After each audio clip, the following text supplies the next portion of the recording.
Hi, Dave. Thank you so much for coming on the Agility Chef's live stream. How are you doing today? Pleasure. Yeah, lockdown, but it's a sunny day and the cats are at play, so everything's fine.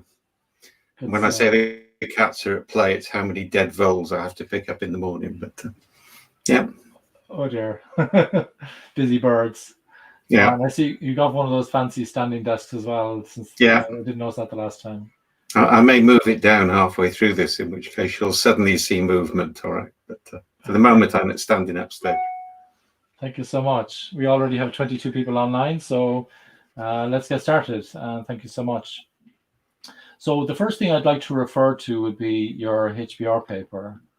And I'm just going to share on screen for those people who aren't familiar, a Leaders Framework for Decision Making from 2007, work by yourself and Mary E. Boone.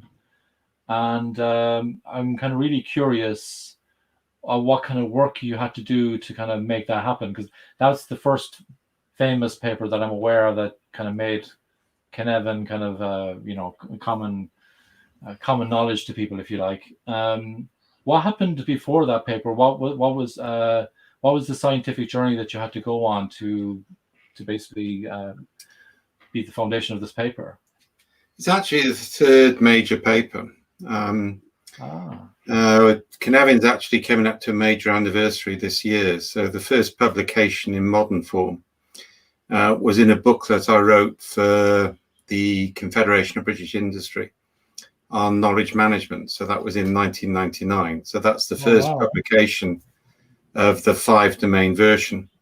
Yeah. And then shortly after that, an article, Complex Acts of Knowing, which was the work I did in IBM to identify the role of informal and formal communities. Yeah. And that's in the top 10 cited papers on knowledge management worldwide as a paper. Okay? So that got a lot of currency, and I was still in IBM at that time.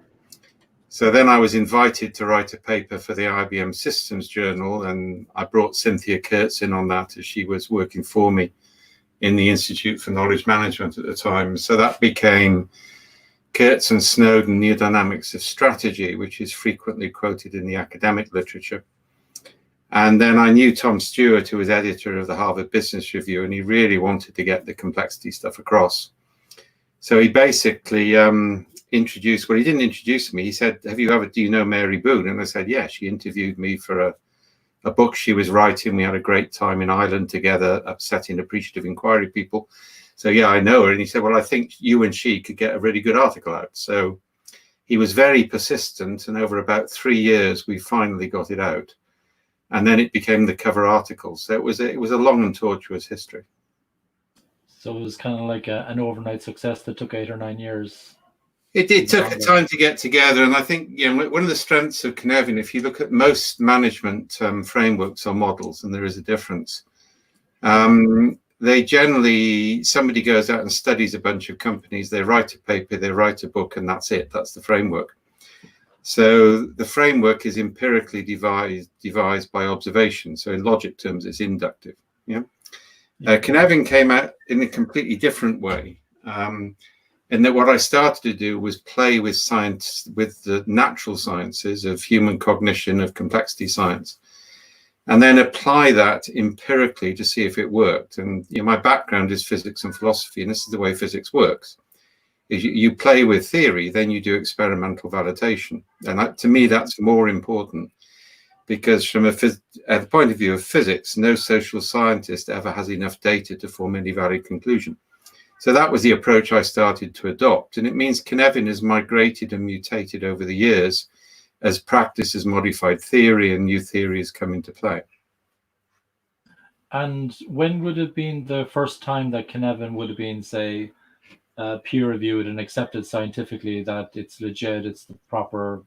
Complex Acts, well, there were two. There was the Aston paper. So that was University of Aston. Okay. And then that got adapted into Complex Acts of Knowing, which was peer-reviewed.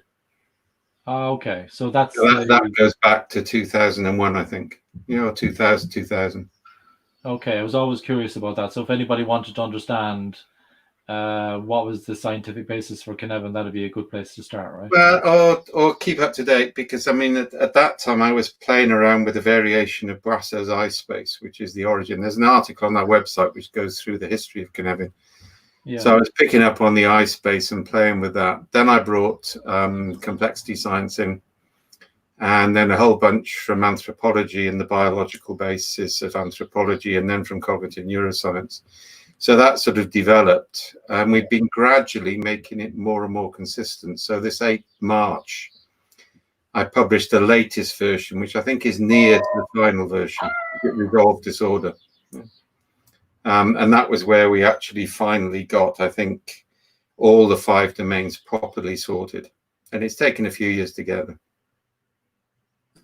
Thank you. I think it'd be helpful to have a quick summary of the guide. I do have the St. David's Day 2020 series, the first blog post. I can share it on the screen if that helps. Would you mind, Dave, explaining the framework? Probably worth running through it in 3 development periods. So one is the Harvard Business Review and subsequent articles. So multi-ontology sense making was a more academic version of the Harvard one, and that's available on our website, and that goes more into the theory. So at that point, we were talking about, going back on this. So new dynamics of strategy had no knowable, complex, and chaotic. And then I migrated that across to simple, complicated, complex, and chaotic, at one point. But the basic Harvard review, and let's take it from there, argues that there are 5 states or 5 types of system that you can be in. One where the relationship between cause and effect is clear and self-evident to every reasonable person. So the way I normally explain that is, in the UK, we drive on the left. In France, they drive on the right. So it's a simple categorization. Where am I? What should I do? And there's a huge bunch of human activity which falls into that category. It's a domain of best practice, and a legitimate one. You then get where it's complicated. So there is a linear relationship between cause and effect. There is a right answer, but it's not self-evident to the decision maker. It may be to experts. So that's where you do the analysis, sense, analyze, respond, and you apply good practice, not best practice. And that's a key distinction. In good practice, there are variations which people with the right expertise can practice. It's not one way to do it. So those were the 2 ordered domains, and the boundary between them is more of a gradient. It's quite ambiguous. I sometimes draw that almost grayed out. You then switch into the complex domain, and that's a phase shift. So the split between order, complexity, and chaos is a phase shift. It's an energy gradient. So you are in one state or another. So in the complex domain, the system is entangled, and that's a key concept. Alicia Gerrara used this wonderful phrase, like bramble bushes in a thicket. So everything is entangled with everything else. There are multiple influences. Everything you do changes things. You can't actually have a linear relationship between cause and effect. So in a complex system, you have dispositions, which is a probability distribution, how the system might evolve, but it doesn't give you predictive power. And you have propensities, which are stable aspects of the system, which you can manage. But you can't manage cause and effect. So you manage effectively by parallel experimental probes, and it's always parallel. It's not one. And that's where people get it wrong. And then in the chaotic domain, that's rare in human systems, because in Cynefin, and there's no agreement on how chaos is defined in the literature, by the way. So we all have to say what we mean by it. For me, chaos is a system with no effective constraints. So it's de facto random. And if that happens accidentally, it's a disaster. And over-bureaucratization, trying to force people into rule systems that they know won't work, so they have to do workarounds, can produce a catastrophic shift, a drop into chaos. Or as we've seen with COVID, right? It's been called a black elephant, right? A combination of black swan and elephant in the room. But when it happens, everything that we thought was understood gets thrown out of the window. So that's a collapse into chaos. And that's undesirable. But it will always only ever be a temporary space. somebody will act quickly and act decisively to create some sort of stability. And we can talk more about how you do that later. If you can sustain chaos, or if you can create chaos as a temporary space, then it's a space of extreme novelty. There's nothing so good as a crisis, to change the way that we think and act. So those were the four main domains of Cynefin at the time of Harvard: simple, complicated, complex, chaotic. And then the disordered state, which was the state in the center, the state of not knowing which of the systems you're in, which was generally held to be undesirable except as a transition. In March 2019, I published a liminal version, so that's the green lines. So Cynefin had both domains and it had dynamics, but people got confused with a double classification system. So by introducing boundary zones, that actually made it a lot easier, and I was really happy when we did this. So for example, a complex to complicated liminal zone, liminality is a state of suspended transition, is where a lot of iterative methods, so in software development, for example, Scrum is extremely good in that liminal domain. And an awful lot of methods which have been developed over the years fit into that. They're ways of making the complex complicated, but they don't handle very high levels of complexity well. So liminality gave that transitionary state. And the liminal domain into chaos is effectively the deliberate creation of randomness in order to use techniques like wisdom of the crowds. That works because no agent is aware of what the other agents are doing. So sort of normal distributions apply. So that was the state at 2019. That was also where I started to talk about exaptive learning for complexity. So exaptation is also known as radical repurposing. So it's the dinosaurs' feathers evolved for sexual display, but under stress they exact for flight. Now, the cerebellum evolves in higher apes for fine-grained muscle manipulation, but then it exapts for grammar. So it's a non-grammar in language. It's a non-linear change. And the key thing in a complex domain is to rapidly repurpose what you already know for novel purposes. So, for example, IBM got complete dominance of the computer industry by repurposing punch card technology. So then we went effectively into, I think I renamed Simple Obvious at that point.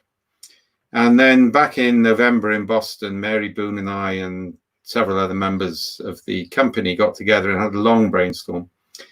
And we eventually agreed to change obvious to clear and the central line to confused. Then in December 2020, a series of exchanges with John van Breda at Stellenbosch University reminded me of some key work. And so we renamed the center domain AC, which academically stands for apparatic confused, or if you want simpler language, aware confused.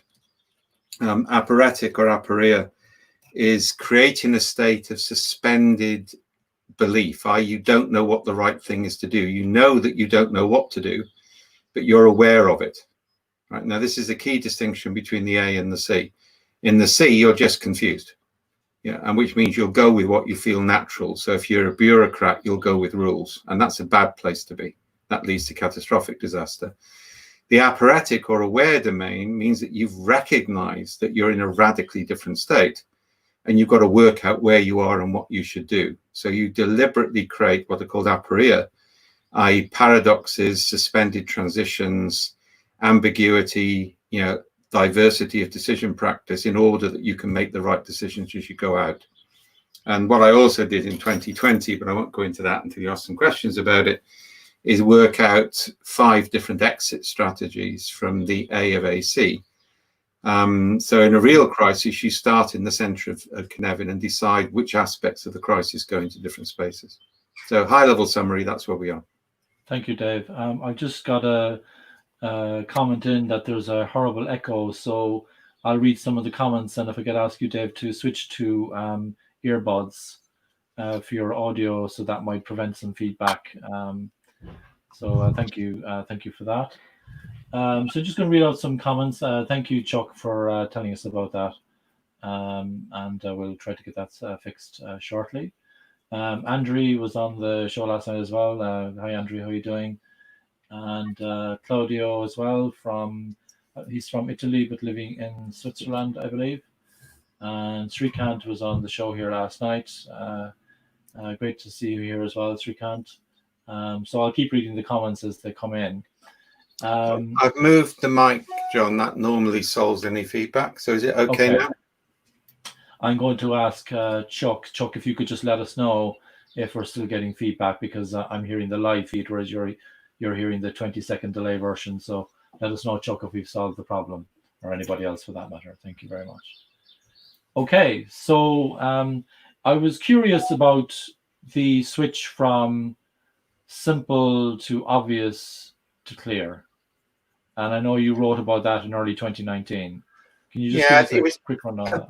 One of the reasons is actually the whole point about Cynefin is if you understand which domain you're in, it's simple. I think that was the reason for getting rid of simple. It was originally known, knowable, complex, and chaotic, but that confused knowledge with reality. Yeah. So I moved it to obvious because the whole point about the Cynefin domain names is that they describe the relationship between cause and effect. But obvious has some of the same problems as simple. So eventually we said, well, the relationship's clear. And that gives us effectively a whole bunch of C's, which is quite useful. So clear, complicated, complex, chaotic, confused, if you want the sort of simple level of doing it. So that was the reason. Yeah. Okay, thank you. And then you also, I noticed you changed from emergent practice to exaptation. Yeah. So does that mean that emergence is no longer required, or is it just kind of de-emphasized? The whole point is that in the complex domain, anything is emergent. Right. Yeah. So it actually didn't fit with practice. It was the wrong word. All right. It's a general characteristic of a complex adaptive system is that there will be emergent phenomena, things that arise from the interactions which aren't predictable. So we were trying to look here at action-based words. So exaptation is an important word because it means from a government point of view, which is relatively simple.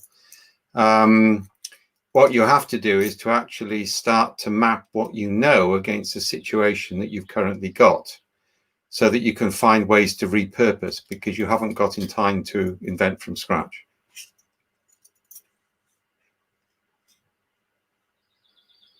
You're on mute, John. I was on mute, sorry. So in the Scrum world, right? I mean, some things I do some work in Scrum, I do some work with Kanban and other methods and so on, but leave the methods aside for a moment with the framework. So let's say I'm trying to be empirical, I'm trying to learn, I'm using empirical process control, trying to use some evidence from what I did in the past to help me to decide what to do next. I just want to check one of my assumptions. When we have emergence and when we have acceptation, is the assumption that is there a coupling, let's say, between empiricism and emergence? I think you got a problem here because the way Ken uses empirical is not the way it's normally used in literature. I think he's sort of owning up to that at the moment. Yeah. So let me address the wider problem rather than the terminology. Thank you. The danger in the complex domain is if you assume what worked for you last time will work again, you could be really badly mistaken. And because of inattentional blindness, we do not see what we do not expect to see.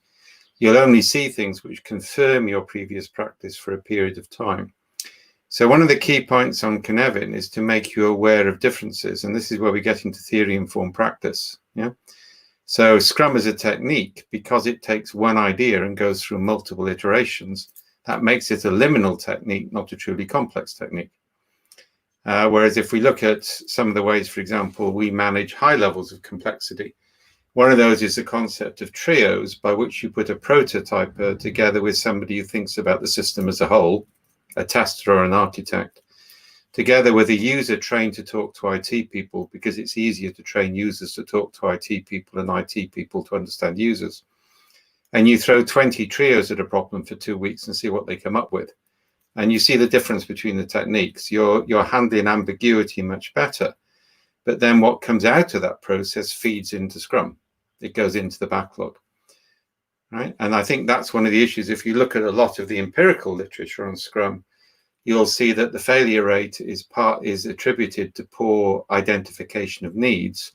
And from my point of view, that's because people haven't respected the nature of complexity is that need identification means you need to look at unarticulated needs as well as articulated needs. And just following up on that, so if we kind of leave empiricism aside for the moment and program process control, and we just talk about emergence, does it necessarily need to be on a rhythm? Do you need to be on some cycle like a sprint, or can it be a bit irregular? I think cadence is important, but it's interesting. I've been doing some work and I'm about to start a collaborative project on a complexity-based approach to project management in IT. Yeah. And, we're looking at that, and I'm going back to some of the DSDM stuff. I was one of the 3 people who got DSDM started when I was in data sciences. Yeah. And we did a lot with JAD and time boxes, and a time box could be 3 months or 6 months. But the key point was you always delivered on a date, and you always eliminated at least a minimum viable product, but you varied resource or delivery to achieve a date. And that still has value. And I think a lot of the current agile techniques have lost that. They've also lost the value of waterfall. I remember working with some guys in Telstra in Brisbane, and they were running 1-year sprints because actually they had waterfall projects, but you didn't get promoted unless you were agile. So they just rebranded, right? So part of the principle of Cynefin is to identify where different techniques work. And in general terms, a technique won't work outside its domain or the liminal aspect of a domain, because the nature of the system determines what's possible there. And that's why I and others have opposed things like SAFe, because you don't actually scale a complex adaptive system by aggregation or imitation or drawing huge engineering diagrams based on partial memories of 3 cases, which is actually where SAFe came from.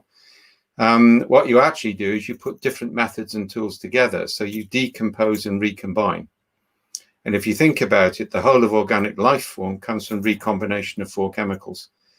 So this engineering understanding of scaling has really damaged software development. If you take an organic understanding of scaling, it's decomposition to the lowest level of coherent granularity. And that's a key phrase I can elaborate if you want.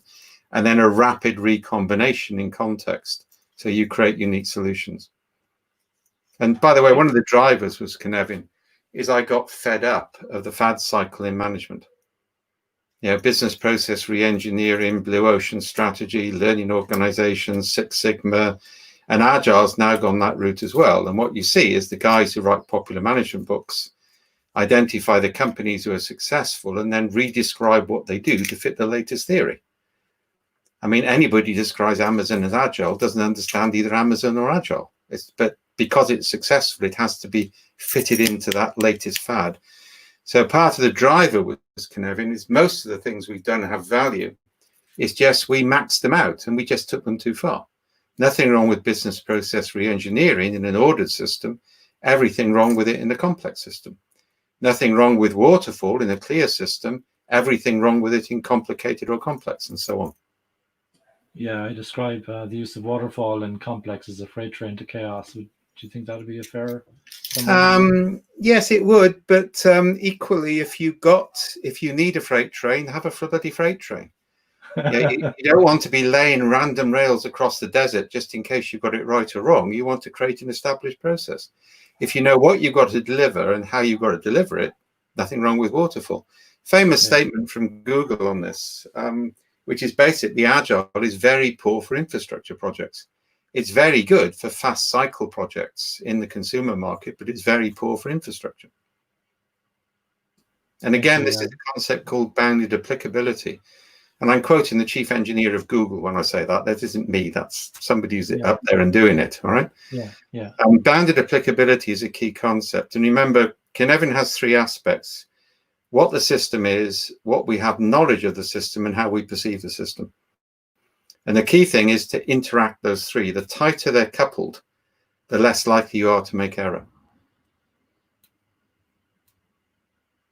That reminds me of content that I saw on your website to do with whether something is known, how known it is, and just trying to find the right link here. Now I've got loads of your pages open and so on. You talked about the known knowns, the nobles, all that kind of stuff. I was trying to find it, and I was curious why it wasn't emphasized. I don't know. I think I got the feeling you you were using known knowns in the clear space, and then known unknowns, and so on and so forth. But I didn't see it emphasized so much. I think I saw it maybe in one or two posts. I think it depends. Well, I originally developed two sets of matrices when I was working for a company called Data Sciences. So this is 30 years ago. But the elements they had were known, unknown, and unknowable. Right? And that includes a key concept of unknown knowns. So things that we know in the organization but management aren't aware of, which is actually one of the scary ones. And when I was working for DARPA, I presented that in Arlington one weekend to a very senior audience. And then 2 weeks later, I couldn't use it anymore, at least for a period of time, because it was entirely associated with the known unknown speech. Right? But he forgot the key element, which is unknowable. So there are things which are unknowable until they happen. And that's one of the other things Cynefin is about. So you've got the unimagined unknowables is the catastrophic failure. Yeah, and something I only noticed very recently was the text that you had in the liminals. For some reason, I hadn't observed that before. Yeah, that's the fullest development to date. And so is there a reason why you don't kind of use this language? Because I do sometimes. It will be in the little green book of Cynefin, which Mary and I are working on at the moment. Oh, good. So, you know, there's stuff which comes in on that. The trouble is that language is still slightly tainted. I find it useful, but it's not a first level presentation of Cynefin. It's when people are diving deeper. Right. Okay. Yeah. Okay. I see there's a couple of comments. I'm just going to check in on the comments, Dave. So I've got a question. I'm not sure it's a comment or a question from Srikant, who was on the show last night. If you bring discovery into the teams, you address some of the gaps in translation, and discovery could be multiple parallel safe to fail experiments. I think. Yeah, good. And that's one of the things you do in the complex. The key thing about complex is you always do experiments in parallel. You don't do them in sequence. And I've got another person here as well saying, why not waterfall in complicated? Because you may want more variation than waterfall permits. So, yeah, I mean, remember I said the divide between clear and complicated is a gradient. It's not an absolute. Yeah. So, you know, and high level MVPs within long time box periods is pretty close to waterfall anyway. Yeah, so I would look at variation between that. As you get closer to the complex, you're probably talking about shorter cycle time boxes. And you might be using, I mean, it's interesting, JAD as a technique has been abandoned by IT, which I think is a great pity. And I think it's largely because IT has changed these days. You've got to be very mathematically competent to be a good programmer these days. And there's personality types which go with that. They don't particularly like users very much. So they want the users to define things in discrete stories, which they can then go and program, right? So that's the way it works. JAD sessions, and, you know, I mean, we got a variation of this, which we do quite a lot now, which is a 888. So you basically have a JAD team. So that's prototypers working with users under facilitation for a day. And they produce a prototype, and that always produces better results than systems analysts because it's the visual feedback as you develop prototypes. Yeah, you know, would this be useful? How about this? But then we hand it on to another prototyping team on an 8-hour time difference. So maybe first time we did this, we started in Farnborough, which is in the UK. We sent it to Mumbai without the original user requirement, but just this is what we produced, improved it.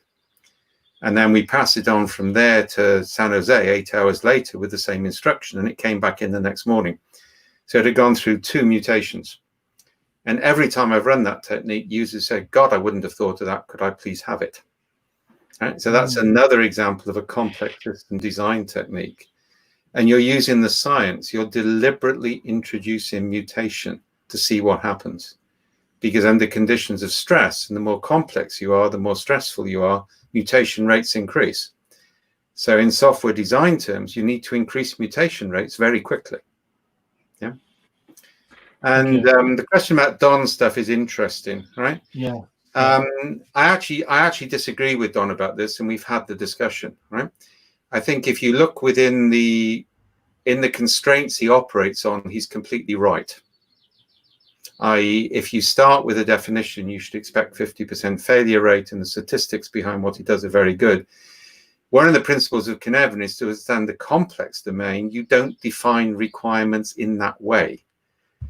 Yeah, so you might actually be defining them to get 90% failure, but get it very, very quickly. Yeah, before you've committed resources. So I don't think it's quite that simple, is the phrase. And I love Don's work, all right, but he operates, to my mind, in the sort of liminal domain of complexity and the complicated. And the other thing, and I've said this to his face, and I'll say it again anytime anybody wants, he's still in the manufacturing framework for software development, which is perfectly valid for about 80% of software development. And the material he's brought into play on queuing theory and the like is just brilliant, right? The trouble is that a lot of software development isn't manufacturing, it's ecosystems. And too much of software development methods come from a manufacturing metaphor, not an ecological metaphor. Thank you, Dave. I got another comment here as well from Toby. So my understanding is a complex system is dispositional. How do you sense the disposition of a complex adaptive system? You need multiple agent inputs. So, for example, we work with logbooks. So I'm doing work at the moment with the NHS and COVID, right? What we got going on there is continuous journal capture of learning and observations in the field from multiple agents from different professional, ethnic, and cultural backgrounds. Yeah? And that's using SenseMaker, which is a distributed ethnographic tool, but it's quantitative in nature. So from that, we can draw fitness landscapes. And a fitness landscape, these come from evolutionary biology, from Kaufman, who developed them from earlier sources. They show dispositional states, and they show what are called adjacent possibles, i.e. something which is near to where you are that you could shift to. And they also show outlier groups, i.e. groups of dispositional states which are divorced from the mainstream. And those may contain novel insight. So there's lots of ways to map dispositional states. That's the one we use. Yeah, but sorry, just to emphasize this, you have to have multi-agent input to understand complexity, which is why systems analysts can't get complex systems design, because they're a single agent and a single filter. Yeah, you've actually got to have multiple diversity in the initial design to see what you get out of it. We might have a look as well at your SenseMaker, I think you call it workbench later on, for the climate change work that you did. We might have a look at that. Yeah, and that was measuring attitudes to small changes in the climate. So that's an attitude is a dispositional state. So, for example, the stuff we're doing on safety and cybersecurity, if I can measure attitudes to safety and attitudes to security, both of which are dispositional complex states, then I've got a lead indicator. If I measure compliance, I've got a lag indicator, and I've got much more problem on the intervention. Yeah. So lead indicators are more valuable than lag indicators, but in a complex system, that's always dispositional. Thank you. Dave, I'm very curious about the work you did this year on apparatic and confused, and I'd like to bring that up if that's okay. Yeah, from sure. Your series. It was number 2, so I'm just going to bring that up on screen. And I found this really intriguing because this is still the AC, apparatic / confused domain, is still disorder. Is that right? You still calling it disorder? Well, I've got rid of disorder, and I'm also doing what I do from time to time. I mean, Heidegger famously said, man thinks he's the master of language, but actually language is the master of man. So sometimes to get people to think differently, you have to introduce novel language. So we did that with acceptation. Or you introduce a distinction where people didn't think there was a distinction, like between complex and complicated, right? So those are simple linguistic tricks which get people to think differently, all right? So I've decided apparatic is worth introducing, and partly because the academic background too is pretty solid and we can draw on it. But it means you're aware that you're confused. That's why we allow aware as a sort of simplified version. And if you're aware that you're confused, you can do something to exit from it. If you're just confused, you can't. So that's a key distinction. But then you can see on that, you've got 4 movements out. Yeah, and well, there's a 5th, which you shouldn't do. So I can run through those if it makes sense. So if you're in a crisis, the first thing you do is to shift it into apparatic. Yeah, you're going to have to do something very rapidly. I mean, the New Zealand Prime Minister did this really well. She just imposed lockdown. She didn't wait till she had to. She just did it. Yeah. So the key first act of a decision maker in a crisis is to use constraints to give yourself more options downstream. Yeah. Now that's a way in which you put it into apparatic. Then you can look. After that, by the way, you coordinate. You don't decide. That's a key principle of a crisis. Is the center coordinates, it doesn't decide, it distributes decision making. Once you're in there, you've got sort of 4 main exits out. So one is kind of like, there's all these experts on epidemiology, and they've been screaming at us for the last 10 years, we're going to have a pandemic, and we've ignored them. Well, call them into the room, apologize humbly, give them some money, and listen to them. So that's the exit into complicated. If you've got competing experts, this is a small liminal area with a question mark in it. So, for example, the fight between behavioral economics and epidemiologists within the UK government has been deeply problematic. Then you put them into a bear pit. We actually have a technique for that called the triopticon, which we're documenting fast at the moment, by which experts compete with experts and then are reviewed by quasi-experts or generalists before you have to make a decision, because you can't afford to go with one group. If you've covered off all the possible hypotheses about what you should do, well, then that's the exit into complex with parallel safe to fail experiments.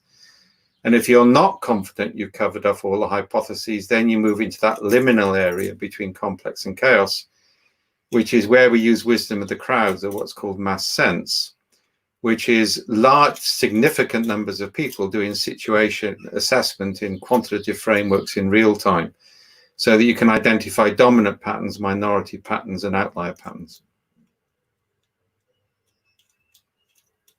Dave, can you give us an example of mass sense, kind of recent case study that you've had where you've had to use mass sense? Okay, so we're about to do one on attitudes to triage. This is a bit of a retrospective. We couldn't get permission to do it at the time. So now we're looking at lessons learned. So what we do there is we take a real case, we present that to, say, 500 people. They don't know who the other 499 are. They have a limited time frame, and they interpret that situation, and from that we draw the fitness landscapes. So that links into something we call finding the 17%. So there's a famous set of experiments, I quote these a lot, in which you give radiologists a batch of x-rays and ask them to look for cancer nodules. And on the final x-ray, you put a picture of a gorilla, which is 48 times the size of a cancer nodule. On average, 83% of radiologists don't see it. And the 17% who do see it come to believe they were wrong when they talk with the 83%. So one of the things mass sense does is it finds the 17%, and it finds them quickly. Yeah, so that's a way of, it's a weak signal detection device. And remember, most of this work came from stuff I did with the US government on narrative and complexity theory before and after 9/11 on weak signal detection in counterterrorism. Yeah, so how do you, because there's always somebody who spots the terrorist before the event, but there's so much data, it's how do you filter it? And that's where that work came from. And there's a whole different approach to artificial intelligence there, which is called anticipatory triggers, which is all about getting the right training data sets together. Yeah, so all of those fit within that space. But this is actually quite easy to set up. So you've got a situation, what you should do. If you build a human sensor network, you ask them. And in a crisis, that's also powerful. So one of the heuristics we got for a crisis is you communicate with your employees by engaging them in situational assessment and future planning. So literally by presenting what you're faced with to your entire workforce, get them to interpret it, get them to add comments, you make better decisions. And that's key in this space. Just on that, Dave, so in a sense, it's almost a way of thinking, or it's a way of decision making. It is a way of decision making. apparatic, from what I can see, it's about it's like stepping back and reflecting what we should do next. Is that? Yeah, but in very short cycles. It's about. I mean, it's aporia. It's this quote. I mean, it's the famous quote. All right, that the only decision you make is where there's no obvious solution. If you know what to do, it's not really a decision. So what you're doing is you're creating, and this is where you use paradox and suspended belief and competition between different views in order to make decisions, but you do it in very short timescales.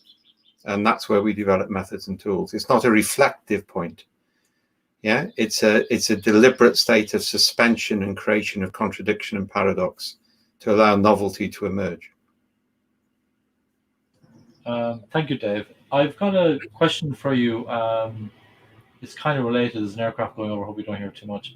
It's about mindset, because I've noticed that you've been critical about that word being used, and maybe there's a specific context where you don't like that word. Can you tell us a little bit more about that?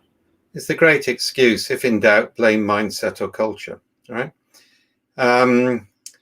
One of the key principles of complexity is that interactions matter more than things. Now, this upsets HR departments because for the last 30 or 40 years, they've focused on individuals.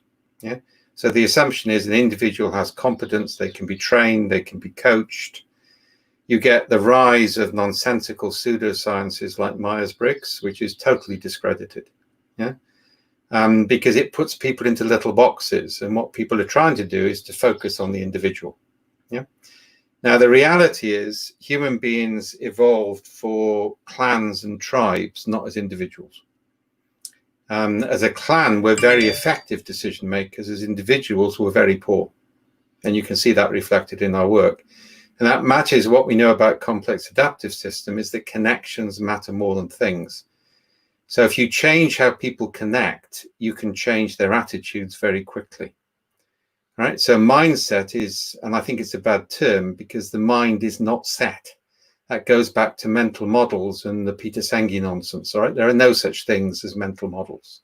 It's just, it was a cute idea in the 80s, but we know more now. Right? Basically, it's not something. It can change very rapidly if you change the connectivity.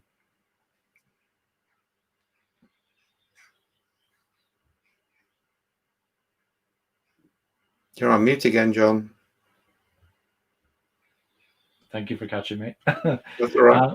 I wouldn't mind showing the SenseMaker workbench, if that's okay. This is the climate change one. So I'm just going to see if I can throw it up on screen. Hopefully this works. And maybe for the benefit of everybody, I'll just get rid of the banners so we can get a good look at this. And I'll just kind of move us aside as well, so we can. Okay. Let me just try. Yeah, remember, this is designed for expert users, all right? Yeah, and it's I'm definitely not an expert here. So, but what I'm curious about is the and I noticed there were a number of different. Well, basically there were triads. If you notice at the very top of the screen there, yeah. You zoom that up so that people can see that a bit more. But maybe easier if I just scroll down, and you can see these triads here. Yeah, with different patterns. Yeah. Okay, so a little bit more about that, and we're not. Okay. Yeah. So best illustration of this is most people will have done an employee satisfaction survey or a hotel satisfaction survey or something like that. So the famous one, I always use this example. So I got this email from IBM with an employee satisfaction survey, and one question was, does your manager consult you on a regular basis? Scale of 0, not at all, 10 all the time. Right? Now you know exactly what answer they want. So you gift or your game. And the other point is, and I remember phoning up HR, and I should say I was on an alert list. So I went straight through the corporate headquarters because I'd actually run an experiment which had proved that astrology was more accurate than Myers-Briggs, and they were pretty pissed off with me. Right? And I said, how am I meant to answer this? I've got several managers. Sometimes they consult me, sometimes they don't. Sometimes they should, and sometimes they shouldn't. And she said, average your experience over the year and stop causing trouble. And I remember saying, you call yourself HR in the research group. Yeah. So we take a different approach on that. We try and ask a non-hypothesis question if we're doing a survey as opposed to continuous capture. So it's what story would you tell your best friend if you were offered a job in the company? And that hasn't got any hypothesis in it. Then we give people a set of normally 6 triangles, and one of the triangles says, in this story, the manager's behavior was altruistic, assertive, or analytical, and you balance between the 3. Now, those are 3 positive qualities, so you don't know what the right answer is. That creates a cognitive load on the brain, which means a different part of the brain comes into operation. So you go from thinking fast to thinking slow, to use the popular language here, or from autonomic to novelty receptive processing, if you want to use a scientific language. And that sort of stress is actually really important, right? Because you get that deeper value and people don't know what the right answer is. So in this case, we were gathering people's stories about small changes which made people aware of the need to do something about climate change. And you can see this constant balancing of different factors to create patterns. Yeah. So with 6 triangles, I also get 18 data points. And that allows me to draw the much more sophisticated fitness landscapes, which are the things beyond the triad patterns. Okay, so where did these triads come from? Like, is it because why 3? Why not 4? Was it just when you get to 3 that it prevents bias? Is that the idea? We do allow more. So we got a thing called stones. So, for example, one of the ones we're using in medical stuff at the moment is a grid which has empathy on one dimension and pain on the other. And people place markers on it to say how I feel, how I think the doctor thinks I feel, how I think the nurse thinks I feel. Yeah. But the trouble with that is they know what the right answer is. So it gives you valuable data on perspective. The thing about a triangle is we randomize the labels as well. If you got 4, then where they're placed matters.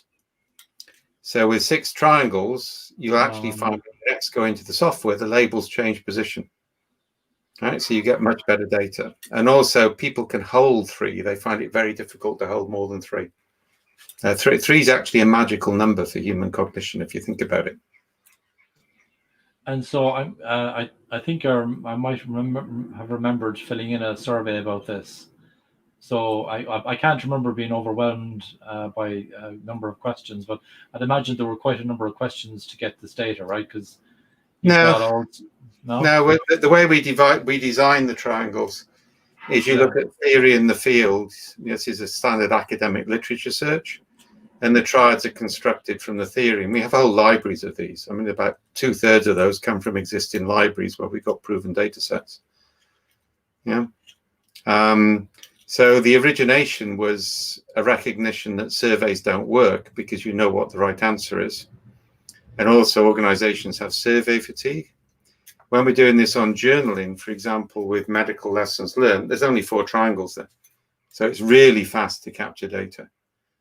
Yeah. I'm really curious about that. So I'll drop it off screen there. I'm curious about the journaling, right? So, because, I think you're right. A lot of organizations have survey fatigue and here's another survey, whatever. So can you kind of explain to us, how does that work in practice? So let's say I'm working in a company. Okay, well, let's take an articulated need mapping. Yeah. What you do is you get a group of users to keep a journal of every time they think there's something the software should do, there's something they would like to have, there's a daily frustration. And this is called distributed ethnography, right? So we spent 3 years working on an alternative to design thinking, because design thinking with a double diamond has become terribly linear and commoditized.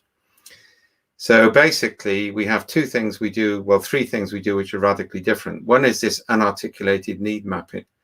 So people become their own ethnographers. So if I take, say, 10% of the user population, every time they're frustrated or see an opportunity not satisfied, they either take a photograph or speak or write or any combination and slam it onto 4 to 6 triangles. I've got a huge data set.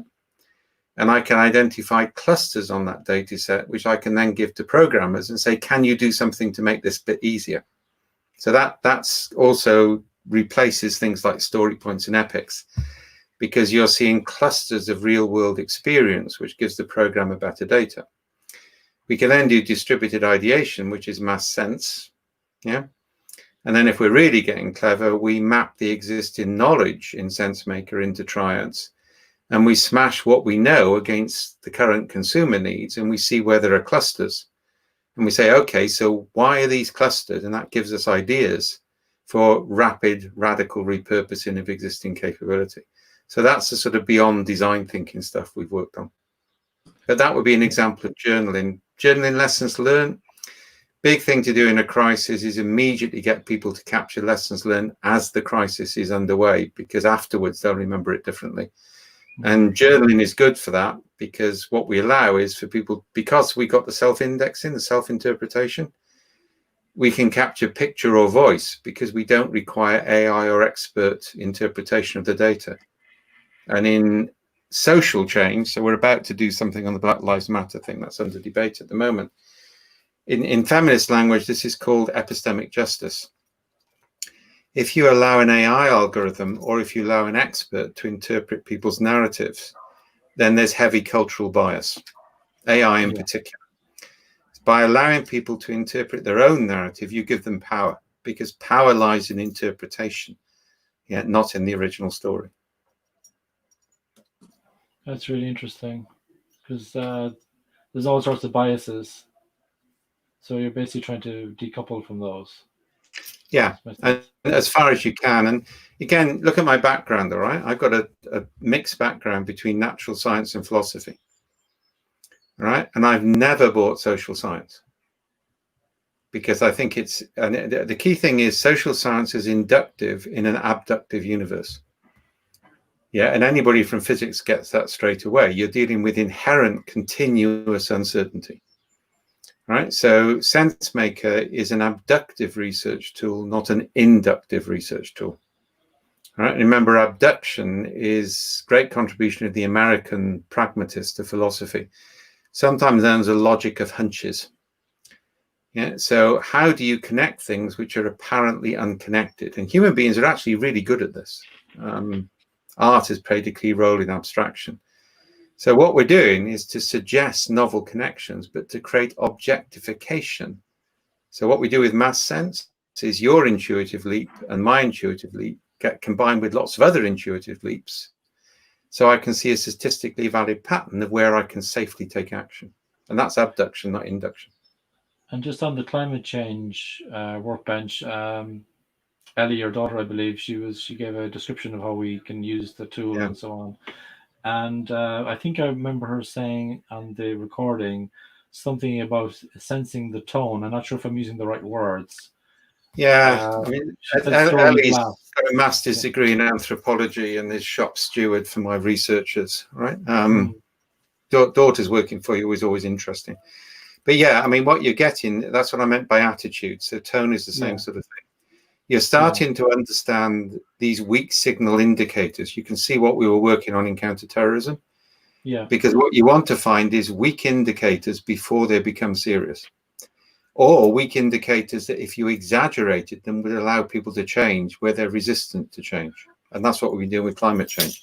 And Ellie did a really good project, which is on the website, on plastic waste at pop festivals, which is about how, and that's on the website. So it's how people realize that small things can change the big stuff. And that's critical.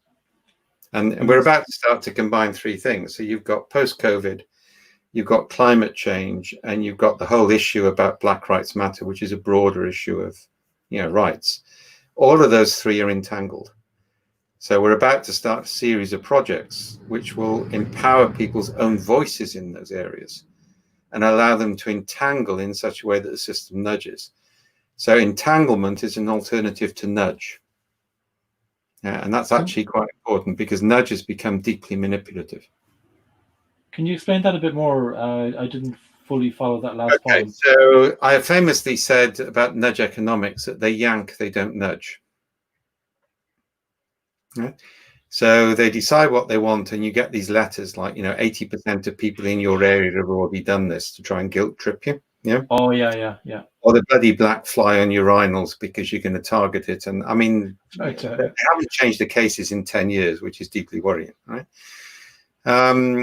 What we do is we map the state and we identify when it can be nudged.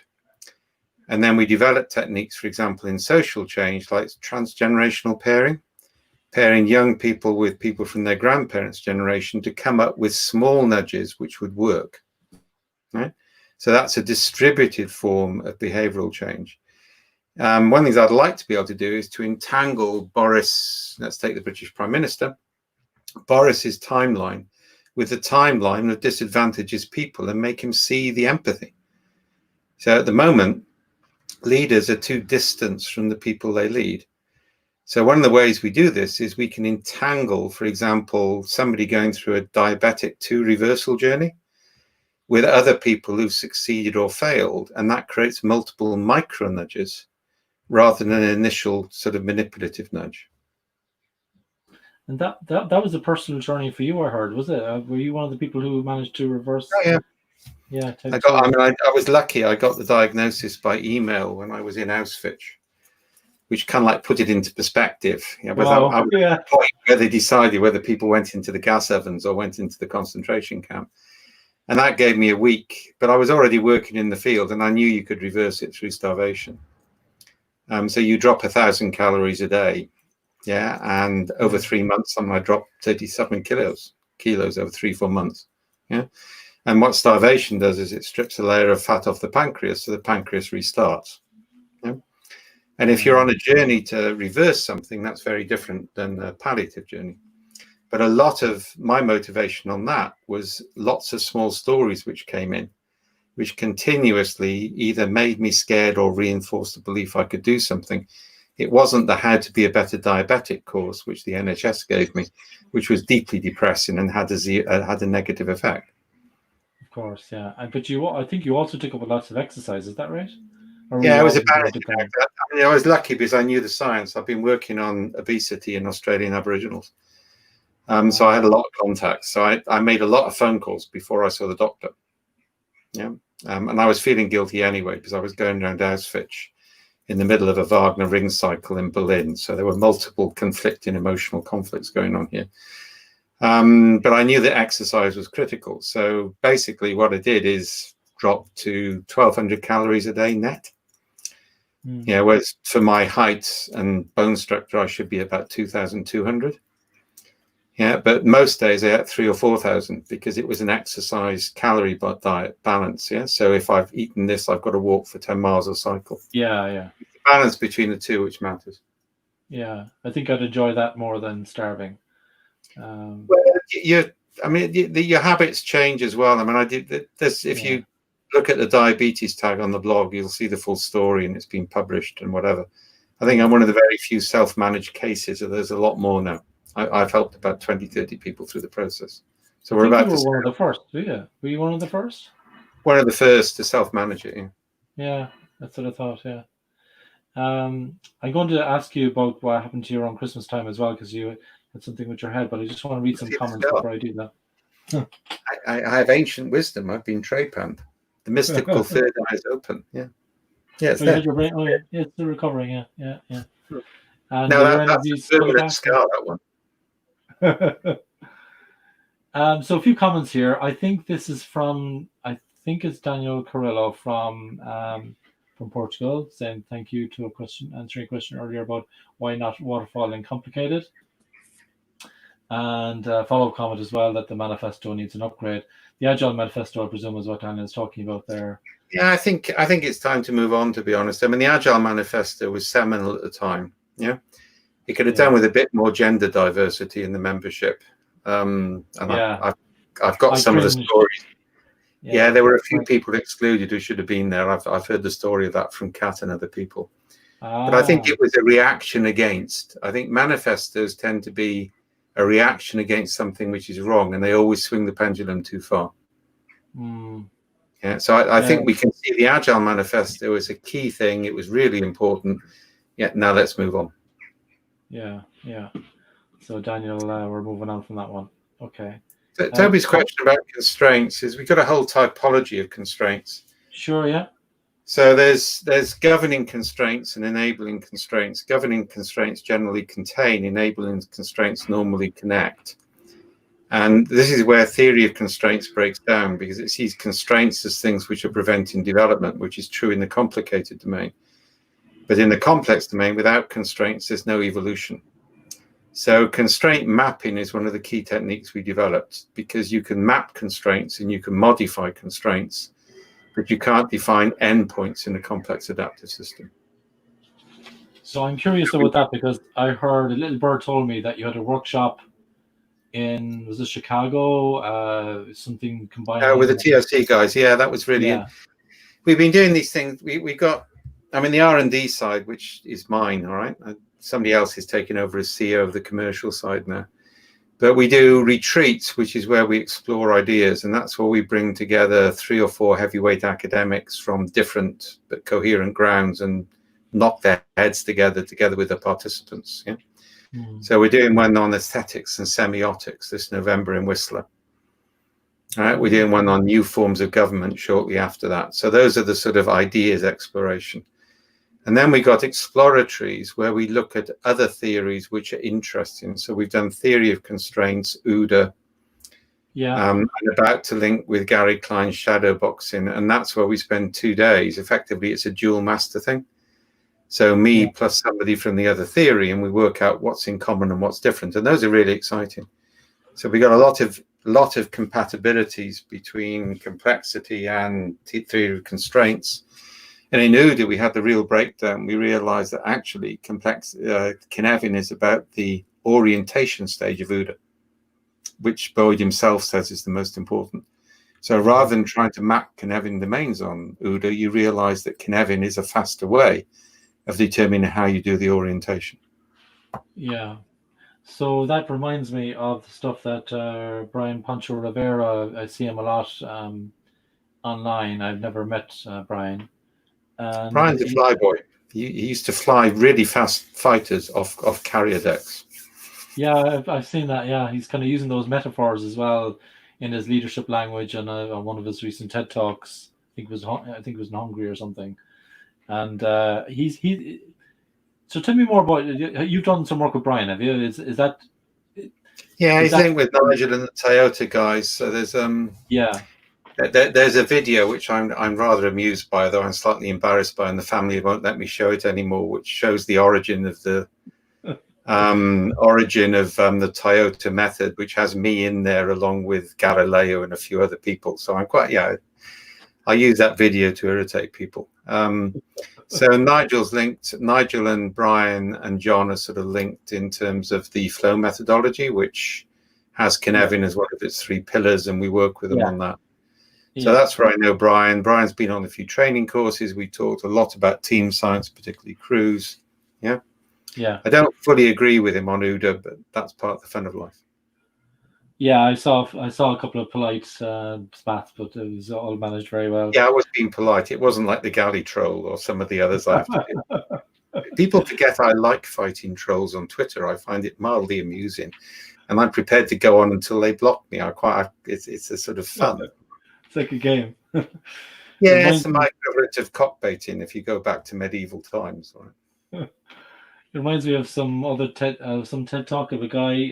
When these people say, they send you an email, they give you $1 million and all this kind of stuff, and he kind of kept it going, and he did a whole talk on it. I'll try and get the link for people who are watching and for yourself. You've probably seen it. He quite enjoyed teasing people. So you've been partnering with the guys from Theory of Constraints, from the Toyota Flow guys.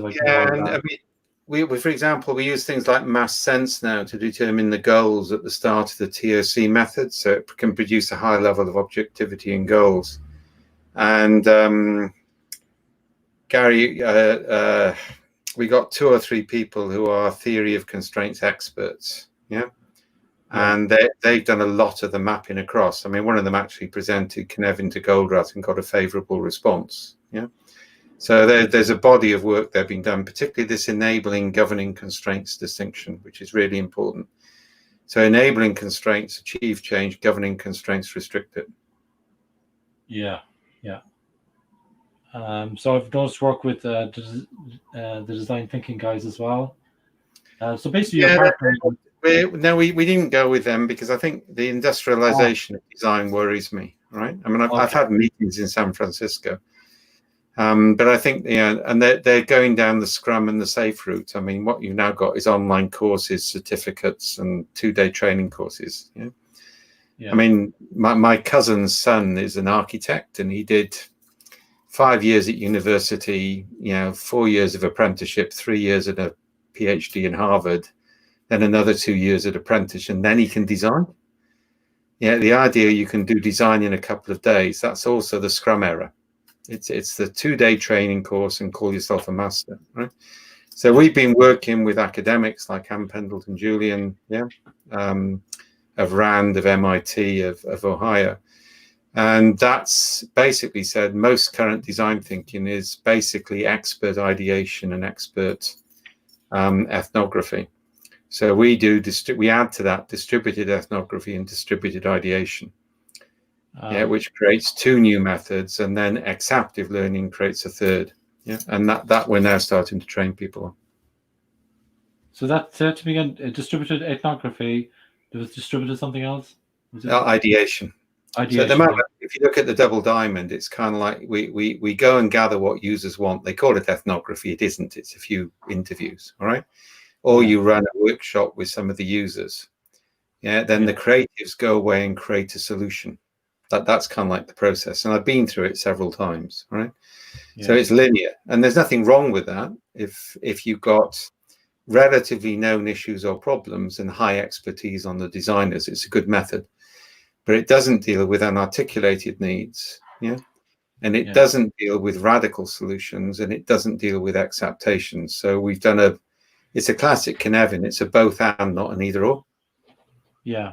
And one of the reasons we introduced it, and one of the reasons why we're looking at the moment about a more extensive use of Cynefin as a multi-methods approach within Agile, is when a market becomes commoditized, that's when you introduce new ideas. So design thinking has become commoditized. Agile has become badly commoditized.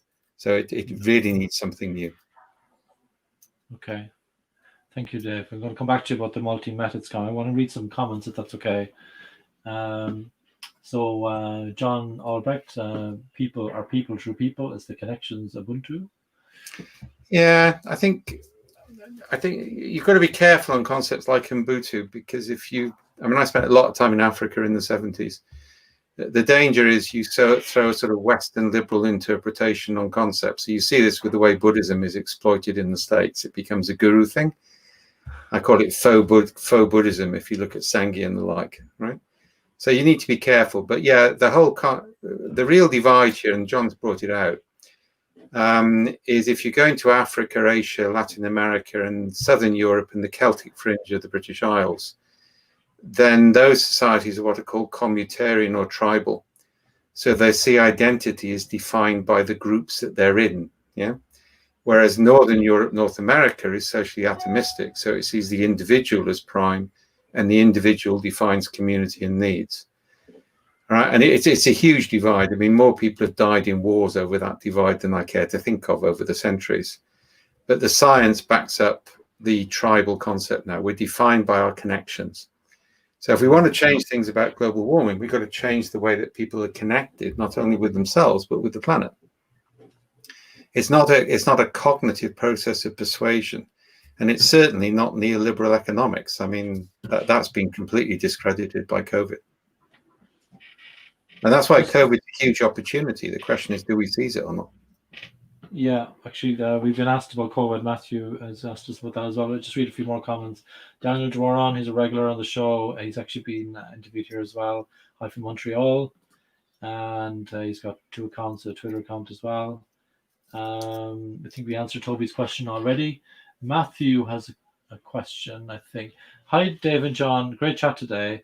I'd love another session on the entanglement of COVID, climate change, and BLM, Black Lives Matter. Fascinating. Right. Or have you got a paper on this, Dave? No, but there will be blog posts in about a week's time, and we're looking for people from the BLM communities who would like to work with us on that. Right? Because, and we had that debate this morning internally, I think our role is to allow people's voices to be heard rather than to be a voice. So what we're looking to do is to deploy tools into those communities so their voice can be better heard and integrated with those of other communities. So if anybody's in the BLM movement who isn't white, we'd like to talk with them because we'd like to create tools which are authentic to those groups.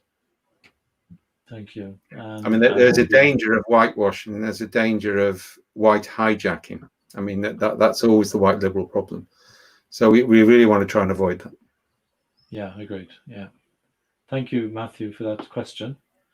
Andrew from Ukraine has got a comment as well. It's amazing how he came from Scrum, software programming to intermittent fasting and diabetes treatment. The world is entangled. People who like to divide the world into little boxes, will never understand it. Yeah, that's something that Srikant was saying last night as well, that we're trying to codify things in retrospect. And then 2 days of Scrum give us but the trouble is you're still taking a manufacturing model. You're still assuming that you have to produce cake. Yeah, think about an ecosystem instead. Actually, just you mentioned cake. Nuno from Portugal, I believe. That was the one I was. Oh yeah, okay. That's what I just hit. All right. Yeah. It's a manufacturing metaphor. It dominates. All right. You've really got to think about ecosystem management. Where you're trying to create something which is resilient, and how you do that is a constant evolution of managing in the present. And to my mind, I mean, I'm doing some heavyweight work on this, and it's the next evolution of SenseMaker. I think the way we move on software in the future is architecture, is scaffolding. It's not end system design.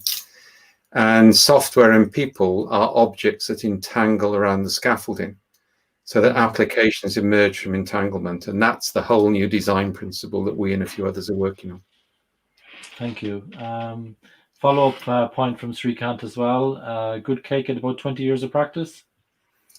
Yes and no. I mean, there's an old divide. I mean, I republished this in the blog earlier on this year between explicit, tacit, and narrative forms of knowing. So, and it's summarized in a key adaptation of a phrase I took from Polanyi: I always know more than I can say, and I extended it to say I always know more than I can say, and I can always say more than I can write down. And you can write down about 10% of what you know, which means anybody working with story points or epics should realize they're on a very limited horizon in terms of what they're dealing with, right? So one of the things we start to say is that you've got those 3 types of knowing. And there are some types of knowledge, like the London taxi driver, for example, which is a minimum of 3 years of training with a very high failure rate. Yeah, and I've written extensively about this, but you need apprentice models, you need explicit knowledge, high levels of codification. Narrative is the halfway house between the two. It's what connects it, and that's where we focus. Something that I'm working on with my current client is kind of a learning journey for people who work as change agents for agility, responding to what's going on in the world and so on. And there were a lot of topics in there, and I made out that it was from 0 to, maybe to being at Srikant's level, could take 7 years. And I think there are also some dangers within that movement. So the minute somebody brings along a maturity model, I give up on them. I may be polite.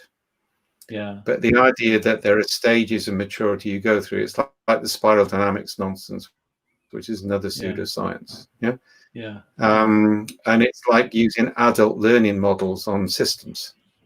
Which are dubious even for adults and are definitely dubious for systems. The reality about managing complexity is you manage in the present. You change boundary conditions, you change constraints, you do experiments, you see what happens, you do amplification and dampening. And it's why I always use the children's party metaphor, because fundamentally we all know how to do this. It's how we manage our lives. We just forget about it.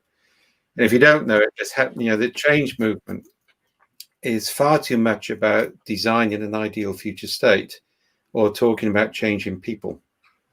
You're much better if you map the current state and you nudge it to adjacent possibles. So one of the things we say about complexity is you need to start journeys with a sense of direction. The last thing you need are goals. Oh, and by the way, if you have common values, common beliefs, and common goals, you've just destroyed resilience in the system. So sorry, 90% of Agile just talk nonsense about that because they don't understand the cognitive aspects. Well, essentially, if you have to write them on the wall. Diversity. If everybody's agreed on goals, everybody has the same cultural values, the system won't evolve. Yeah. It's static.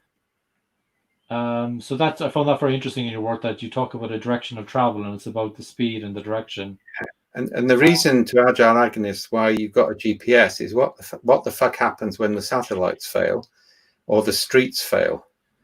All right, so this is the AI problem. So a computer can beat a human being at Go, but take one piece out of the Go board and the computer can't win anymore.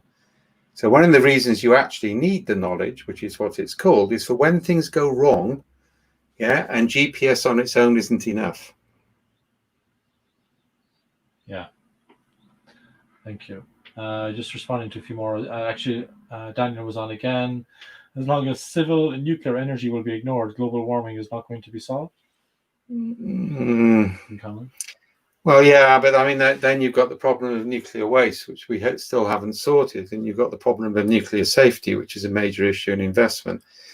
I mean, one of the big issues is we have to radically reduce energy consumption. Now, one thing we've seen with COVID is that's possible.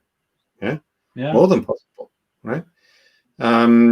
So I think it's a mixture of that. I think nuclear energy has a place in it, but it needs to be highly contained, and we don't need nuclear plants built on geological faults, which we've got around the world. And don't talk about some of the stuff which is sitting at the bottom of the North Sea from the Second World War and subsequently, which is going to come out one of these days. Yeah. So you've got to think short term and long term, and a lot of it is just about reducing demand for energy. And that's where the small things matter. Yeah? I go around the house switching off lights, which was almost causing divorce. But you don't need lights on in a room where nobody's present, and you don't need them on in broad daylight. And if everybody just paid attention to the little things, the energy consumption would dramatically change. I know a guy who actually pulls the plugs out of the wall because apparently even if the switch is off, there's still a slight power drain. Yeah, I'm not quite that extreme, but I am. Yeah, I mean, yeah, I'll cycle to the supermarket if I can, rather than take the car. Yeah, nice. And I think people are finding. I think that's why we got to seize the day in COVID, because people are finding different patterns of work. Yeah, and you know, you can't go entirely visual, because a lot of our trust is determined by things like unconscious pickups of smell, of pheromones, which is why speaking to a big audience is a lot easier physically than virtually. Yeah, but I think we'll see a rebalance. Yeah, thank you. I'm going to read a few more comments. Matthew came back. He's a regular on the show. Smashing, thanks, Dave. And Nuno came back as well. Depends on whether you're a good pastry chef. Well, I always use some damn metaphor between, I mean, what Agile produces is recipe book users. Yeah. Chefs understand the theory and the practice. You need both, theory and practice. And just getting back to that learning journey that I have for change agents, I see it as an apprenticeship. But what was interesting was people were saying, well, am I going to get any badge along the way? Okay, here we go. What is in it for me? So it's like I'll give people badges for turning up, but I won't certify their competence. And the idea you can be a master of anything after a 2-day course and an open book exam over the next 4 weeks is just farcical. I got a few more. Daniel, did we do this? We did this already. Yeah. Srikant came back. I'm a shallow, broad learner and connector due to my neurological challenges. I actually share your learning approach, I think, Srikant. And actually, probably take 27 years to get to your level, because really impressed by Srikant last night, if I was honest. It was like I was dealing with the coach from the Karate Kid. Remember that first movie, Karate Kid? Thank you, Srikant, for your comments.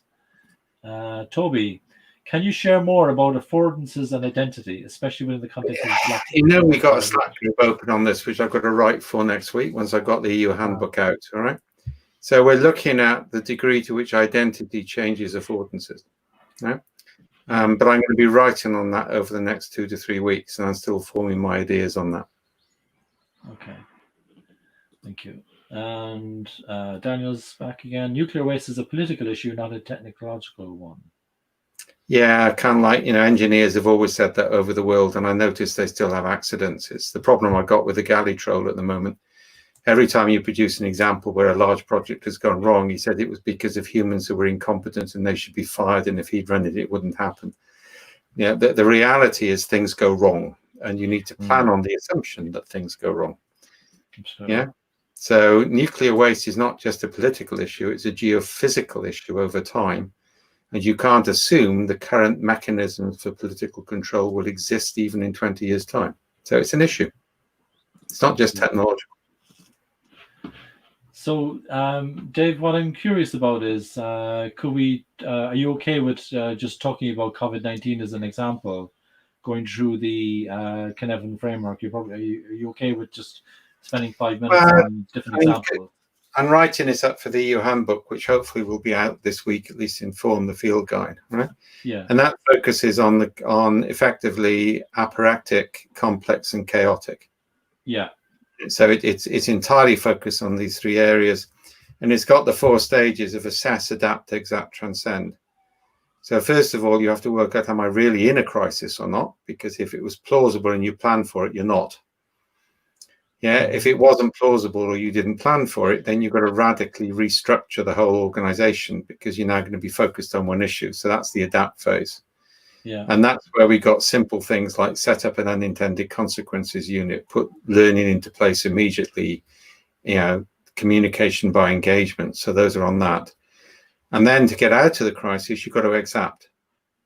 You're going to have to find out what it is you know and what you're capable of and redeploy it quickly. And that's vital you do that before you start to make redundancy decisions. Yeah, in economic terms, because it may be the people you are going to make redundant who are the most useful people in the new world, but you're making decisions based on the old world. Yeah. So that's basically what the handbook's about. But that's effectively about moving things from chaotic into apparatic, shifting as many things immediately into the complicated as you can and dealing with the rest in complex.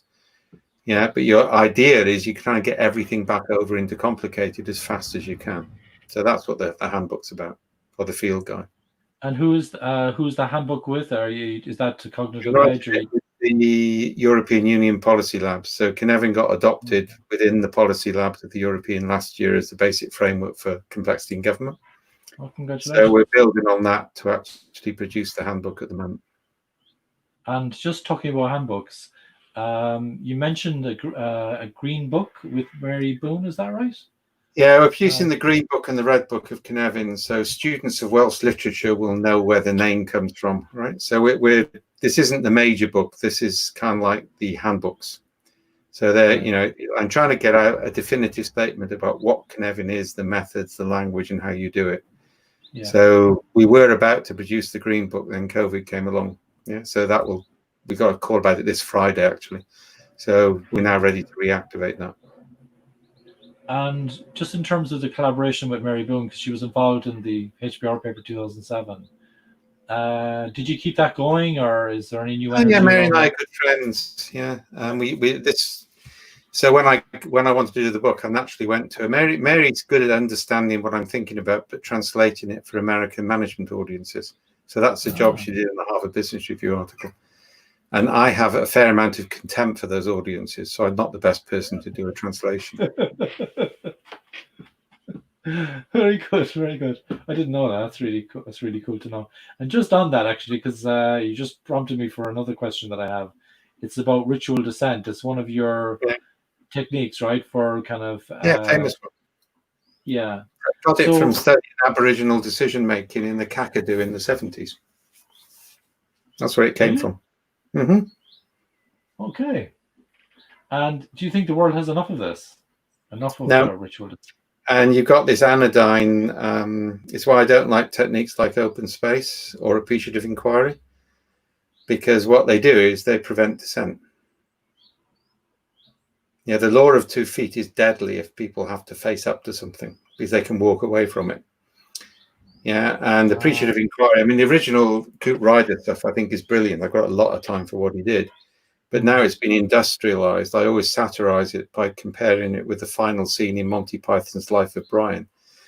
Everybody swinging backwards, forwards on the cross, singing "Always Look on the Bright Side of Life." Yeah.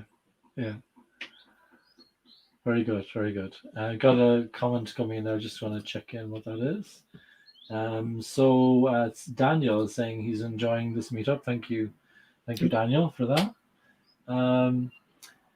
I'm kind of almost running out of things to ask you at this stage. Are there any things that you're passionate about at the moment, Dave, that you'd like to share with the audience? You warned me about this, and I said I'm passionate about too many things to pick any one of them. Right? I think if you want the one thing we've already talked about, it is we've got to seize the day post-COVID to change the way we manage in the world, because it's not sustainable. Yeah, agreed. Yeah. And I used to worry about my grandchildren, then I started to worry about my children, and now I worry about me, and I'm 66. I'm going to see the catastrophic effects of global warming if I survive. Yeah. So if we don't do something now, we're in a mess. All right. So that's to my mind the really important thing. And COVID gives us a chance to do the rethinking. What surprised me a bit, there was some figure, I can't remember, was it in the UK or whatever, about how much the emissions went down by, I don't know what month it was. And it felt like, the river looked cleaner. I can hear the birds are going crazy outside. But it only went down by 14%. Thought, yeah, but you're talking about long-term effects. I mean, if we keep like this for a time, you'll see the results. Yeah. Yeah. People are seeing cleaner air. They're seeing less noise. Yeah. Yeah. And that's something to build on. Yeah. Yeah. Magda even said here when we walked by the river, she said, "I can smell the river." I said, "What do you mean?" Yeah. Oh, yeah, I never noticed that before. On a good day, it was a nice smell. It was really, really good. Dave, I want to thank you so much for coming on the show. I'm just going to ask people to give any last comments if they have any last questions. This now would be a very, very good time to put them in there. It's been very generous of you, Dave, to offer so much time to us today. We covered so many topics. Thank you. No problem. And just checking in if there's any more comments. I don't see any more. I'm just going to give it 30 seconds. And then I think we'll call it a wrap. 30 seconds feels long when you're waiting, doesn't it? There's a 20-second delay, you see, so I just have to give people a bit of time. And I think we'll call it there. Thank you so much, Dave, for your time, and enjoy the rest of your week. And I'm looking forward to hearing more about your work and checking out the Green Book. Okay. Oh, one question from Daniel. No, but I'll spend more time in the mountains and on the bike, but I'll never retire. I'm the sort of person, if I retire, I'll die the next day. Yeah. I think I'm the same. If I stay healthy enough to work out, I think I'll keep working. Okay. Okay, over now. Thank you very much, everybody. Cheers. Bye-bye. Bye. Thank you.